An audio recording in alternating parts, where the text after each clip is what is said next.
आज आपण आलो आहोत इथं लामायुरू लडाखचा एरिया आहे आणि इथं बघा आपण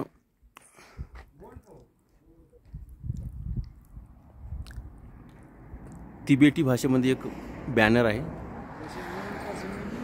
द स्नेक इयर असं लिहून आहे याच्यावर।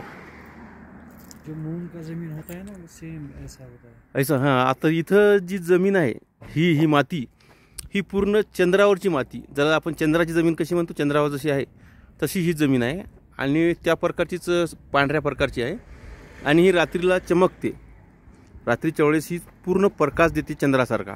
त्यामुळे इथं या जमिनीला मूनलँड म्हणतात, इथल्या या पॉईंटला मूनलँड पॉईंट।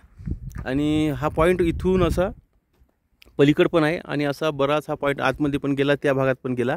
रात्रीला हा चमकदार पॉईंट दिसतो आणि हा लडाखचा असल्यामुळे इथं झाडं वगैरे काहीच नसतात, झुडपं झाडं काहीच नाही, फक्त थोडं थोडं कुठं कुठं ते बर्फ वितळल्यामुळे तिथं आपलं गवत दिसते टॉपला आणि इथं थोडं झाडं वगैरे आहेत। हे नाली इथं पाणी वगैरे इथलं झिरपल्यामुळं असं पाणी वाहते थोडं, आता ते पण आटलं पाणी आणि हा पूर्ण बर्फानं आच्छादित परिसर असतो, परंतु आता जुलैमध्ये कुठल्याही प्रकारचा बर्फ वगैरे नाही।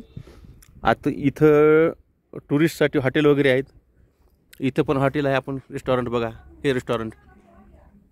तर इथं रेस्टॉरंटसाठी गाडी पण आपण इथं उभी केली आणि आतमध्ये आपण चहा वगैरे नाश्ता वगैरे जेवण वगैरे करू शकतो।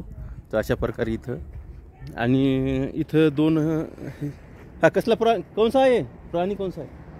यॉर्क यॉर्क यॉर्क यॉर्क नावाचा हा प्राणी आहे आणि त्याच्यामध्ये डोंगरी भागात हा जास्त दिसतो, त्यामुळं आतमध्ये रुई वगैरे भरून त्याचे चमडी काढून बनवलं। तर सिंग पण इथं आहे बघा आणि एकदम साध्या प्रकारे फक्त इथं जे इन्कम आहे हे टुरिस्ट लोकांचं आहे आणि टुरिस्ट लोक इथे येतात बघा। ही चंद्रावरची जशी माती असते तशी माती इथे पिवळी इथं पण आहे, हा भागच गेला आहे आणि तिथं टॉपच्या पलीकड तिथं संपूर्ण इथं मिलिटरी एरिया असतो।